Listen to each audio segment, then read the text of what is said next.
Déjà à la base, c'est quoi un cristal? Déjà à la base, on dit bonjour aussi. Et bonne année, c'est la première vidéo de l'année 2021, faut quand même le dire. Bonjour et bienvenue à tous, et je vous souhaite pas une très bonne année, mais plutôt une meilleure année, parce que très bonne année apparemment ça marche pas, donc du coup on va se souhaiter une meilleure année que la précédente. On prend pas trop de risques. Et aujourd'hui, comme vous l'avez vu au titre de la vidéo, on va parler des 7 systèmes cristallins. C'est mieux.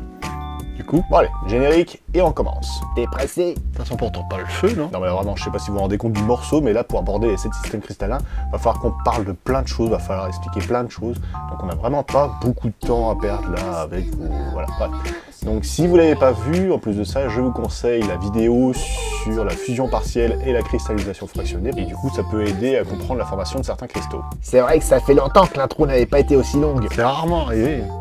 D'ailleurs, il y a du monde, là, on est 3. Oui, ça c'est la nouveauté de 2021. On se retrouve à 5000 abonnés. D'ailleurs, je vous remercie pour ça. Et moi, je me retrouve de mon côté, par contre, avec un petit stock de sujets de vidéos que j'ai jamais voulu traiter sur YouTube parce que je l'ai trouvé un petit peu corsé quand même. Donc c'est surtout des sujets de géologie parce que géologie, je sais pas pourquoi, je trouve ça un peu plus compliqué que le reste. Et du coup, je me retrouve avec un stock de sujets pour l'année 2021. Donc l'année 2021 va être une belle année de sujets bien chauds. Et du coup, ça demande un peu plus de travail, donc bon courage. En plus de ça, je me suis dit qu'à 3, ce serait quand même plus sympa.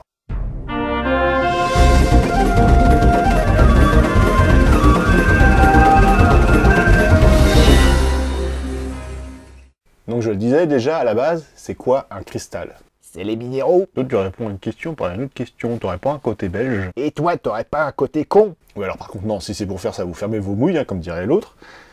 Donc oui, il ne faut pas confondre un cristal et un minéral. Un minéral, c'est un ensemble de cristaux. Déjà, ça éclaircit un petit peu le truc, quand même. Et il y a aussi l'histoire des minerais, mais minerais, c'est un terme un peu général pour tout ce qui est extrait de la Terre. Donc, on va pas aborder ça du tout, c'est trop général. Pour simplifier, aujourd'hui, on va imaginer un cristal pur. Dans la nature, ça n'existe pas. Donc, un cristal de quartz, composé de silice, donc la formule chimique SiO2. Si, c'est la silice. O2, c'est parce qu'il y a 2 atomes d'oxygène. Ouais, mais du coup... Attends, parce qu'il faut que j'aille jusqu'au bout, parce que sinon on va se perdre. Donc le quartz, silice, la formule chimique SiO2. Donc ça, c'est pour le quartz. Mais en vrai, dans le quartz, il n'y a pas que du quartz. Il y a aussi des petites impuretés. Bon, quand c'est joli, on préfère parler plutôt d'inclusion. Parce que c'est plus facile de vendre un caillou quand on parle d'inclusion plutôt que d'impureté. Mais l'effet reste le même. Et ça fait de jolies couleurs aussi. Et donc ce sont des atomes ou des molécules qui vont être prisonniers au moment de la formation du cristal. Donc je le rappelle, on a parlé de la formation de certains cristaux dans le Paléoward 31 sur la cristallisation fractionnée. Vas-y, Deno. Je sais plus du coup. Ah ça devait être important. Ah si, ça y est. Et pour le granit, du coup, c'est comment? Parce qu'il y a plein de cristaux dedans. Et donc si on prend le cas du granit, qui n'est pas un cristal, hein, qui est une roche, effectivement c'est encore autre chose. On voit bien dessus qu'il y a plein de petits cristaux qui ont des couleurs différentes, des formes différentes, et qui ont donc chacun leur propre chimie, différente, avec évidemment quelques inclusions ou impuretés. Il faut préciser parce que sinon on va nous faire remarquer que ça n'existe pas des cristaux purs à 100%. Là, chaque cristal reste pur dans la définition qu'on lui a donnée, c'est-à-dire qu'il a sa propre chimie, qui va se répéter en boucle dans le cristal et qui va lui donner sa forme. Donc je pense que c'est bon, on a donc le cristal qui est une répétition d'atomes ou des molécules. On l'a dit dans le cas du quartz, c'est SiO2.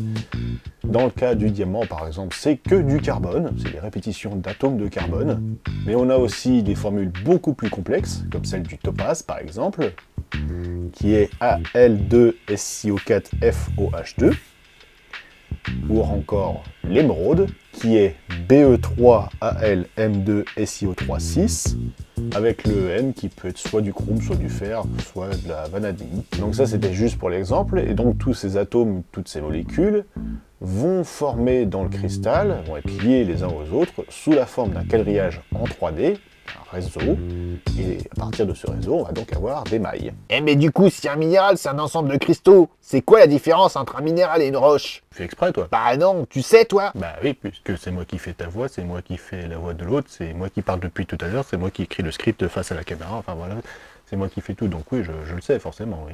Si t'entends un bruit, c'est le 4e mur qui vient de se casser la gueule. Mais attends, j'ai dit qu'il y avait plein de trucs à expliquer, tu me coupes pile poil au moment où je commence à expliquer les mailles. Pardon, mais c'est un peu confus, t'as juste dit que le granit c'était une roche, que dedans il y avait plein de cristaux, et donc c'est quoi la différence entre un minéral et une roche, s'il te plaît? Déjà, les différents types de roches, on en a déjà parlé.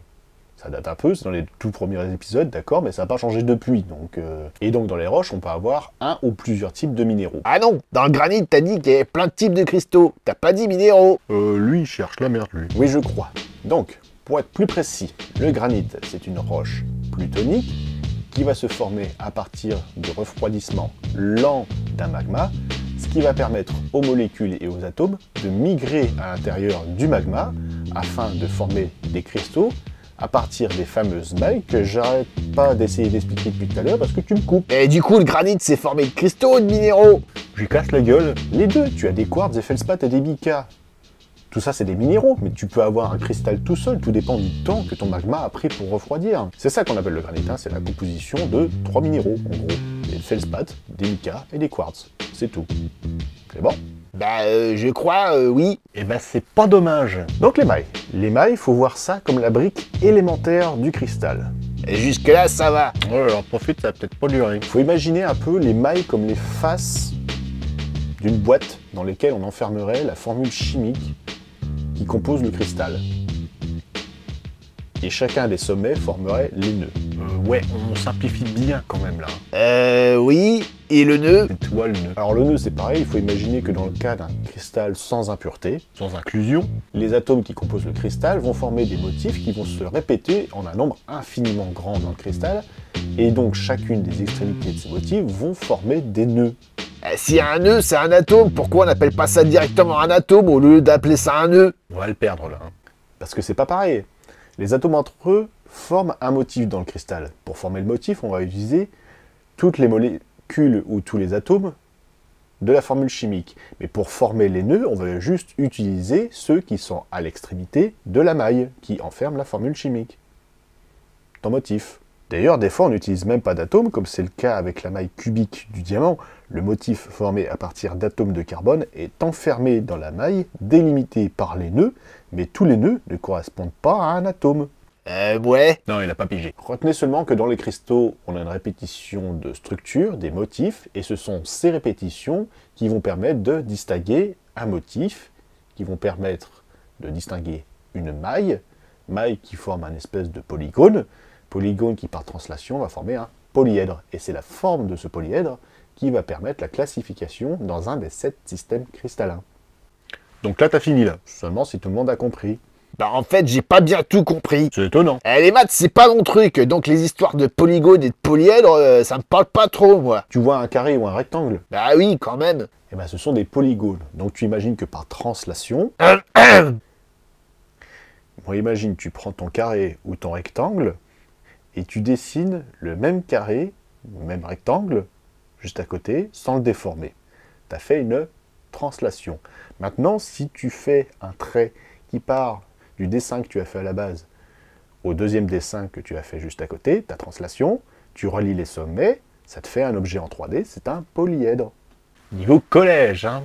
Et d'ailleurs, on n'a même pas parlé de vecteurs, c'était quand même un peu plus précis étant donné qu'on parle de translation. Peut-être, n'empêche que là, j'ai compris. Si dans votre cristal, vous arrivez à déterminer un polyèdre, un motif qui se répète à l'infini dans le cristal,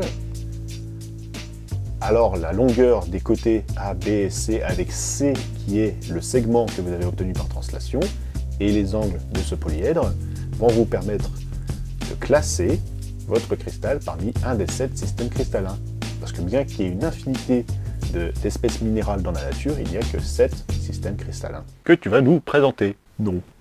Non, tout ça pour ça. Désolé, mais je ne vais pas vous faire la liste des 7 systèmes cristallins avec leurs propriétés, leurs caractéristiques, je trouve ça un petit peu lourd. À la rigueur, je peux vous dire que j'ai un système cristallin préféré, un système cubique ou isométrique. C'est celui qui permet d'expliquer pourquoi la pyrite peut former un cube doré presque parfait. Voilà, comme s'il avait été taillé par une machine industrielle. C'est d'ailleurs pour ça aussi que le sel de table forme des petits grains cubiques. Voilà, c'est le même système. Si vous voulez recaser ça pendant un repas, justement, entre amis ou dans la famille, tout ça. Ouais, c'est sûr, c'est le genre de truc qui va foutre une grosse ambiance. Hein.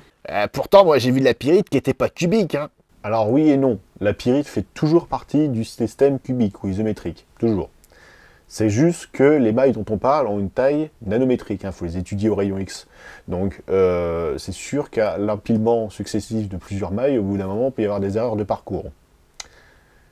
Mais si ton cristal peut se développer librement dans l'espace, qu'il n'a pas de contrainte, bah, rien ne l'empêche d'avoir une forme élégante qui sera la représentation, en fait, de sa maille.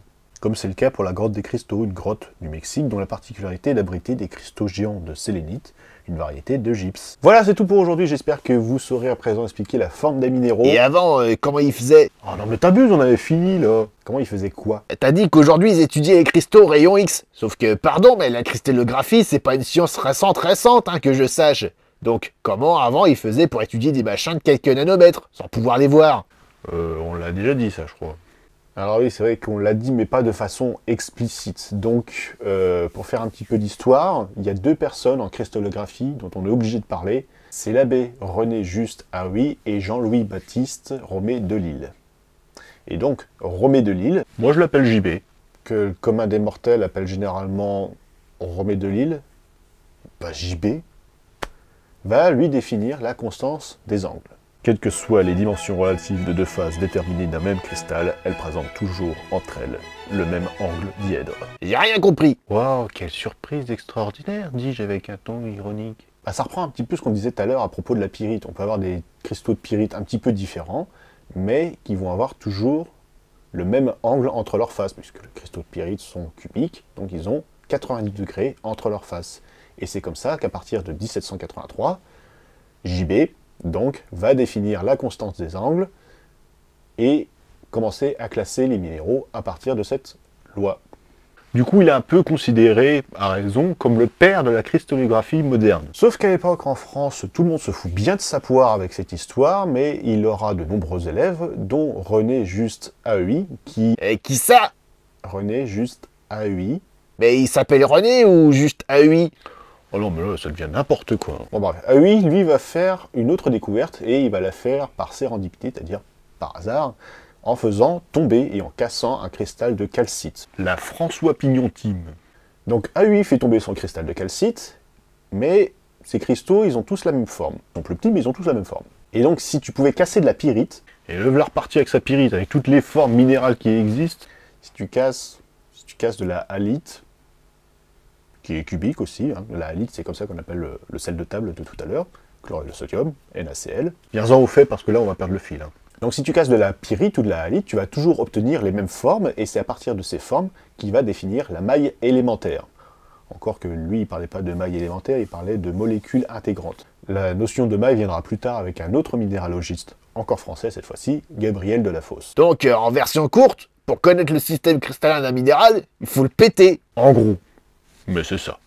Aujourd'hui, tous les minéraux, les cristaux sont classés dans leur système cristallin, donc à la rigueur, tu prends ta page Wikipédia de ton cristal et puis tu l'as ton système cristallin. T'as pas obligé de péter ton minéral. Ce serait dommage quand même, surtout si t'as des beaux cristaux, quoi.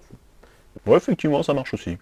Et aujourd'hui, à l'heure actuelle, on est même capable d'observer ce phénomène, c'est-à-dire qu'on est capable d'observer la formation en direct d'un cristal. Bon, c'est tout récent, ça vient juste de sortir. Sous le timer, on a la barre d'échelle qui est de 1 nanomètre, et dans les premières secondes de la vidéo, en haut de l'image, ce que vous voyez, ce sont des atomes de chlore et de sodium en phase de nucléation, qui s'organisent pour former de la halite. On a donc, je le disais d'abord, la nucléation, c'est-à-dire avec des amas de chlore et de sodium, qui vont s'agglomérer, et tout de suite, on va voir apparaître un cube, et c'est le début de la croissance du cristal. Et ce passage de l'état désordonné de la nucléation à l'état ordonné du cristal n'avait jusqu'alors pas pu être prouvé, et jusqu'à maintenant, avec cette vidéo en tout cas. Donc voilà, je trouvais ça cool quand même de finir là-dessus avec la formation d'un sel de table. Voilà, c'est tout pour aujourd'hui. J'espère que vous avez réussi à apprécier la vidéo quand même et que vous arriverez à expliquer la formation des minéraux aussi bien sinon mieux que moi. Si la vidéo vous a plu, n'hésitez pas évidemment à la liker et à la partager, c'est quand même ce qui fait progresser la chaîne, je pense que vous l'avez vu maintenant en 5 ans. On se retrouve tout de suite sur les réseaux sociaux, Twitter, Facebook et Tipeee, et pour les autres, je vous dis à la prochaine dans une future vidéo. Ciao.